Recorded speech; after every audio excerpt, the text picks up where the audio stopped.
नमस्कार दोस्तों, कभी सोचा है आपने कि हर साल आषाढ़ महीने की शुक्ल पक्ष द्वितीया को जग के नाथ यानी भगवान जगन्नाथ अपना भव्य रत्न सिंहासन क्यों छोड़ देते हैं? आखिर क्यों वो अपने भाई बलभद्र और बहन सुभद्रा के साथ लाखों भक्तों के बीच एक विशाल रथ पर सवार होकर निकल पड़ते हैं? दोस्तों, ये सिर्फ एक त्योहार नहीं बल्कि एक गहरा रहस्य है, एक ऐसा राज जो भगवान और भक्त के बीच के सबसे प्यारे रिश्ते को दिखाता है। ये कहानी है एक प्राचीन वचन की जो भगवान ने अपनी सबसे प्रिय भक्त अपनी मौसी को दिया था, और यही वचन रथ यात्रा का सबसे बड़ा और सबसे गहरा राज है।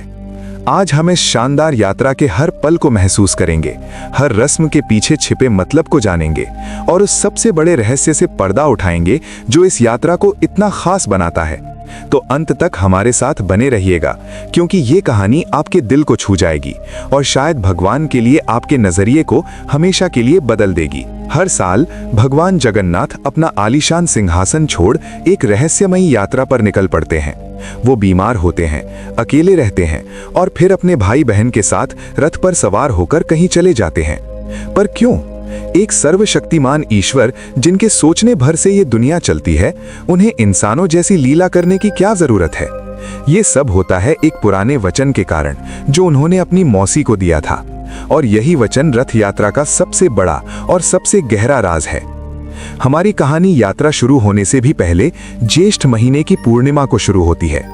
इस दिन को देव स्नान पूर्णिमा या जगन्नाथ का जन्मदिन भी कहते हैं। इस दिन भगवान जगन्नाथ, बलभद्र और सुभद्रा को मंदिर के अंदर से निकालकर स्नान वेदी पर लाया जाता है। वहां उन्हें 108 घड़ों के पवित्र और सुगंधित जल से स्नान कराया जाता है। जरा सोचिए, पूरे मंत्रोच्चार के साथ भगवान को ये शाही स्नान दिया जाता है। लेकिन इस दिव्य स्नान का एक हैरान करने वाला नतीजा होता है।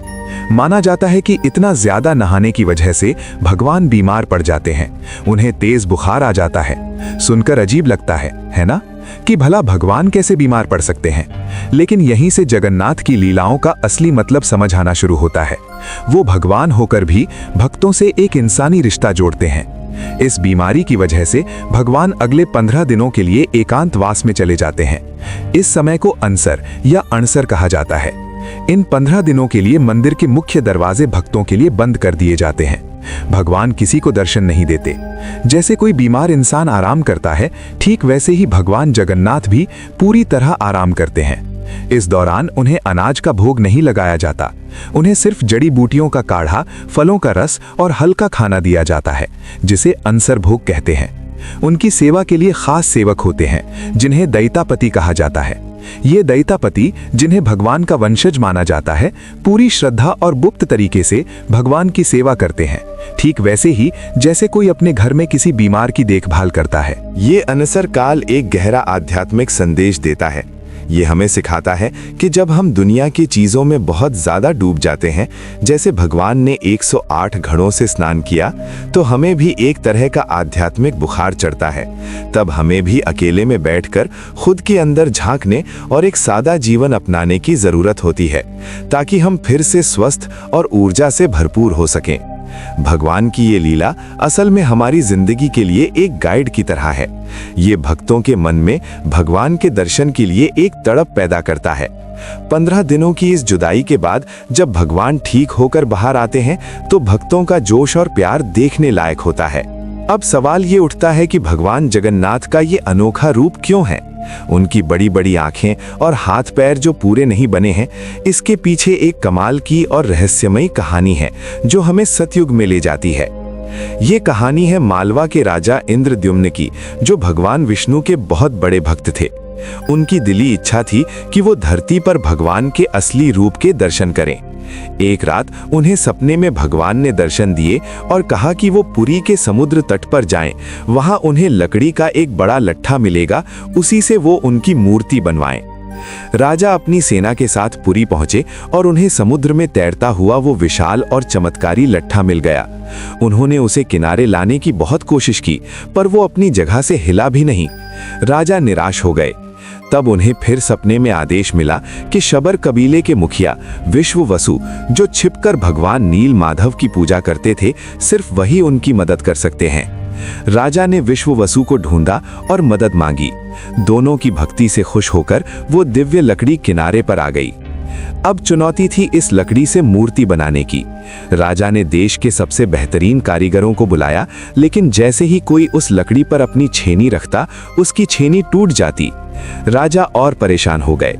तब खुद देवताओं के शिल्पी भगवान विश्वकर्मा एक बूढ़े बढ़ई का रूप लेकर राजा के पास आए। उन्होंने कहा कि वो ये मूर्तियां बना सकते हैं, पर उनकी एक शर्त है। शर्त ये थी कि वो 21 दिनों तक एक बंद कमरे में अकेले काम करेंगे और कोई भी उस कमरे का दरवाजा नहीं खोलेगा। अगर दरवाजा समय से पहले खुला तो वो काम अधूरा छोड़कर चले जाएंगे। राजा ने शर्त मान ली। शुरू में कमरे के अंदर से ठोक पीट की आवाजें आती रहीं। राजा और उनकी रानी गुंडिचा हर दिन दरवाजे के पास जाकर उन आवाजों को सुनकर खुश हो जाते। लेकिन जैसे जैसे दिन बीतते गए, कमरे से आवाजें आनी बंद हो गईं।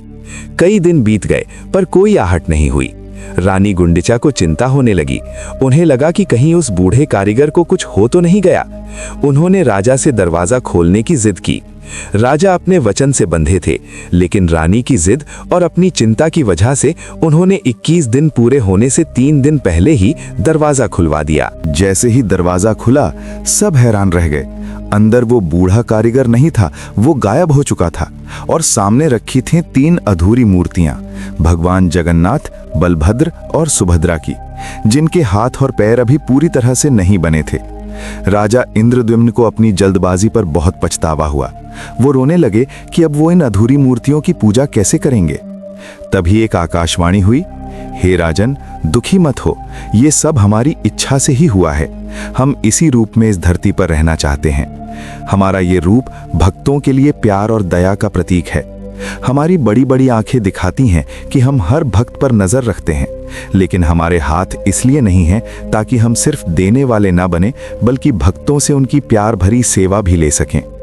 उसी दिन से भगवान जगन्नाथ, बलभद्र और सुभद्रा अपने इसी अनोखे और दिव्य रूप में पुरी के मंदिर में पूजे जाते हैं।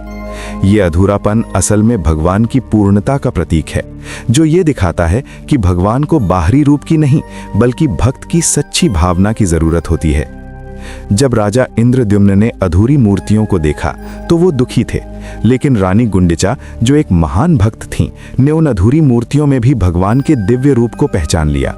उनकी भक्ति से खुश होकर भगवान ने उन्हें एक वरदान मांगने को कहा।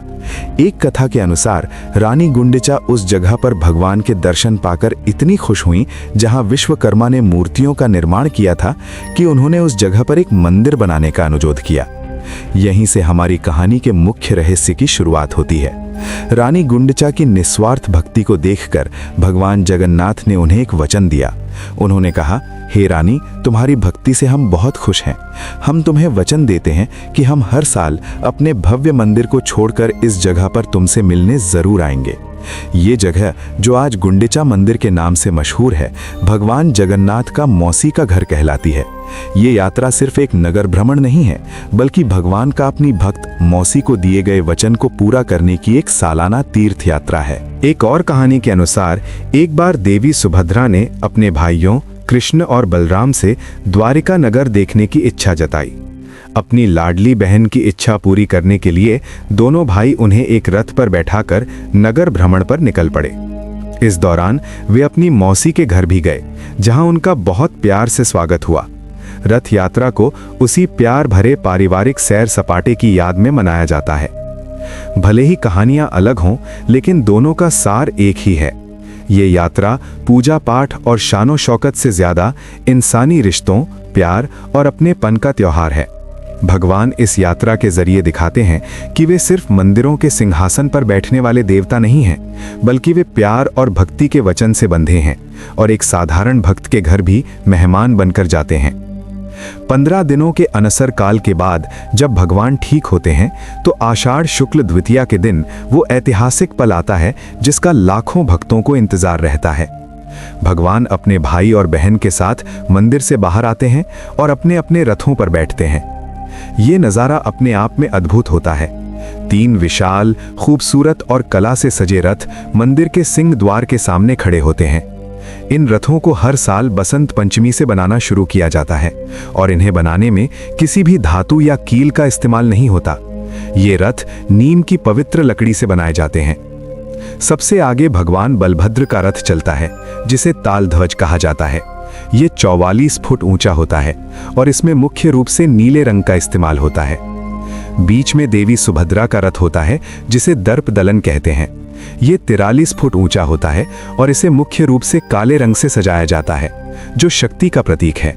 और सबसे आखिर में सबसे विशाल 45 फुट ऊंचा लाल और पीले रंग का रथ होता है भगवान जगन्नाथ का, जिसे नंद घोष कहा जाता है। जैसे ही भगवान रथों पर बैठते हैं, एक और अनोखी और शक्तिशाली रस्म होती है जो इस यात्रा के सबसे गहरे संदेश को सामने लाती है। लाखों भक्तों की भीड़, जय जयकार के नारे और घंटियों शंखों की आवाज के बीच एक व्यक्ति सामने आता है। ये कोई आम इंसान नहीं, बल्कि पुरी के गजपति महाराजा होते हैं, जिन्हें भगवान जगन्नाथ का पहला सेवक माना जाता है। वे अपने राजसी कपड़े उतारकर एक सेवक के कपड़े पहनते हैं और फिर वे वो करते हैं जिसे देखकर पूरी दुनिया हैरान रह जाती है। राजा अपने हाथों में सोने की बनी एक झाड़ू उठाते हैं और तीनों रथों के मंच और उनके आगे के रास्ते की सफाई करते हैं। इस रस्म को छेरा पहरा कहा जाता है। राजा सोने की झाड़ू से सफाई करने के बाद चंदन और फूलों से महकता हुआ पानी छिड़कते हैं। सोचिए, एक राजा जिसके पास सत्ता है, शान शौकत है, वो अपने भगवान के लिए एक सफाई कर्मी की भूमिका निभा रहा है। ये सिर्फ एक रस्म नहीं है, ये अहंकार को खत्म करने, भक्ति की ऊंचाई और समानता के सबसे बड़े संदेश का जीता जागता सबूत है। ये रस्म दुनिया को बताती है कि भगवान की नज़र में कोई राजा या गरीब नहीं होता, सभी सिर्फ भक्त होते हैं, सभी सिर्फ सेवक होते हैं। जब एक राजा खुद झाड़ू उठा सकता है, तो किसी भी इंसान को कोई भी काम छोटा नहीं समझना चाहिए। ये सेवा, समर्पण और विनम्रता का वो पाठ है जो जगन्नाथ रथ यात्रा को सिर्फ एक धार्मिक त्योहार से कहीं ज्यादा एक आध्यात्मिक और सामाजिक क्रांति बना देता है। छेरा पहरा की रस्म के बाद वो पल आता है जब लाखों भक्त मिलकर रथों से बंधी मोटी रस्सियों को खींचते हैं। माना जाता है कि जो कोई भी इन रथों को खींचने में मदद करता है, उसे 100 यज्ञों का पुण्य मिलता है और वो जन्म मृत्यु के चक्र से मुक्त हो जाता है। जय जगन्नाथ के नारों से आसमान गूंज उठता है और पहियों पर सवार भगवान अपनी यात्रा पर निकल पड़ते हैं। ये यात्रा जगन्नाथ मंदिर से शुरू होकर लगभग 3 किलोमीटर दूर गुंडीचा मंदिर तक जाती है। ये यात्रा खुद में एक त्योहार है। सड़कों पर, छतों पर, हर जगह भक्तों का सैलाब होता है, जो अपने भगवान की एक झलक पाने के लिए बेचैन होते हैं। भगवान अपने गर्भगृह के एकांत से बाहर आकर जाति, धर्म, लिंग या वर्ग का कोई भेदभाव किए बिना सभी को एक समान दर्शन देते हैं। और फिर भगवान अपनी मंजिल पर पहुंचते हैं, गुंडीचा मंदिर, अपनी मौसी का घर। यही उस सबसे बड़े रहस्य का खुलासा होता है। भगवान जगन्नाथ की ये भव्य रथ यात्रा असल में एक सालाना छुट्टी है। ये एक राजा का अपनी प्रजा के बीच जाना नहीं है, बल्कि ये भांजे का अपनी मौसी से मिलने जाना है। ये उस वचन को निभाने की यात्रा है जो उन्होंने सदियों पहले रानी गुंडीचा को दिया था। भगवान जगन्नाथ यहाँ पूरे 7 दिनों तक आराम करते हैं। इस दौरान जगन्नाथ मंदिर की तरह कोई बड़ी और औपचारिक पूजा नहीं होती। यहाँ का माहौल बिल्कुल एक घर जैसा होता है। उनकी मौसी गुंडीचा देवी उनका बड़े प्यार और दुलार से स्वागत करती हैं। उन्हें उनके पसंदीदा पकवान जैसे पोड़ो पीठा, यानी एक तरह का केक, और रसगुल्ले का भोग लगाया जाता है। ये 7 दिन भगवान अपनी शाही शान शौकत को छोड़कर सिर्फ परिवार के प्यार और दुलार का आनंद लेते हैं। ये दिखाता है कि भगवान को भव्य मंदिरों और मुश्किल पूजा पाठ से ज्यादा भक्त का सादा और सच्चा प्यार पसंद है। यही इस यात्रा का सबसे बड़ा राज है। ब्रह्मांड के स्वामी, जो अनंत दौलत के मालिक हैं, हर साल 7 दिनों के लिए सब कुछ छोड़ देते हैं, सिर्फ एक साधारण इंसानी रिश्ते की पवित्रता और एक दिए हुए वचन का सम्मान करने के लिए। जगन्नाथ रथ यात्रा सिर्फ एक त्योहार नहीं है, ये पहियों पर चलता हुआ धर्म है। ये हमें जीवन के कुछ सबसे गहरे सच सिखाती है। इस यात्रा से सबसे बड़ी सीख ये मिलती है कि भक्ति का स्थान किसी भी पूजा पाठ से ऊपर है। भगवान महलों और मंदिरों में नहीं, बल्कि भक्तों के प्यार में बसते हैं। साथ ही छेरा पहरा की रस्म हमें विनम्रता और समानता का पाठ पढ़ाती है। ये हमें याद दिलाती है कि ईश्वर की नज़र में हर कोई बराबर है और सच्ची बड़ाई सेवा करने में है, न कि सत्ता में। भगवान का अपनी मौसी के घर जाना हमें परिवार और इंसानी रिश्तों की अहमियत सिखाता है। ये हमें याद दिलाता है कि हमें अपनों से किए गए वादों का सम्मान करना चाहिए। और आखिर में ये यात्रा भगवान और भक्त के बीच सीधे रिश्ते का प्रतीक है। भगवान अपने मंदिर से बाहर आते हैं ताकि वो लोग भी उनके दर्शन कर सकें जो किसी वजह से मंदिर के अंदर नहीं जा सकते। 7 दिनों के बाद बाहुड़ा यात्रा होती है, यानी वापसी की यात्रा। भगवान वापस अपने मुख्य मंदिर की ओर लौटते हैं, लेकिन एक बार फिर अपने भक्तों पर प्यार और कृपा बरसाते हुए। तो जगन्नाथ रथ यात्रा का सबसे बड़ा रहस्य इसकी शान शौकत में, इसकी लाखों की भीड़ में या इसके विशाल रथों में नहीं छिपा है। इसका सबसे बड़ा रहस्य एक सीधे साधे प्यार भरे वचन में छिपा है। ये एक भांजे का अपनी मौसी से मिलने जाने का वादा है। ये एक भगवान का अपने भक्त के लिए गहरे प्यार का सबूत है। ये यात्रा हमें सिखाती है कि भक्ति का एक छोटा सा काम, प्यार का एक सच्चा एहसास भगवान को हमारे दरवाजे तक ला सकता है। ये हमें सिखाती है कि रिश्ते, चाहे वो इंसानी हो या भगवान से, वचन और प्यार की नींव पर टिके होते हैं। अगली बार जब आप रथ यात्रा की तस्वीरें या वीडियो देखें तो सिर्फ उसकी भव्यता को मत देखिएगा, उस रथ पर सवार भगवान के दिल में झांकने की कोशिश करिएगा, जो अपने भक्त से मिलने के लिए उतने ही बेचैन हैं जितना भक्त उनके दर्शन के लिए। अगर आपको जगन्नाथ रथ यात्रा की ये रहस्यमयी और दिल को छू लेने वाली कहानी पसंद आई तो इस वीडियो को लाइक करें और इसे अपने दोस्तों और परिवार के साथ शेयर करें, ताकि वो भी इस अद्भुत परंपरा के पीछे छिपे गहरे अर्थ को जान सकें। क्या आप कभी जगन्नाथपुरी गए हैं या रथ यात्रा में शामिल हुए हैं? आपका अनुभव कैसा रहा? हमें नीचे कमेंट्स में बताइए। हमें आपके अनुभव जानने में बहुत खुशी होगी। और भविष्य में ऐसी ही ज्ञान भरी और आध्यात्मिक कहानियों के लिए हमारे चैनल को सब्सक्राइब करना न भूलें और बेल आइकन को दबाएं, ताकि आप कोई भी अपडेट मिस न करें। हमारे साथ जुड़ने के लिए धन्यवाद। जय जगन्नाथ।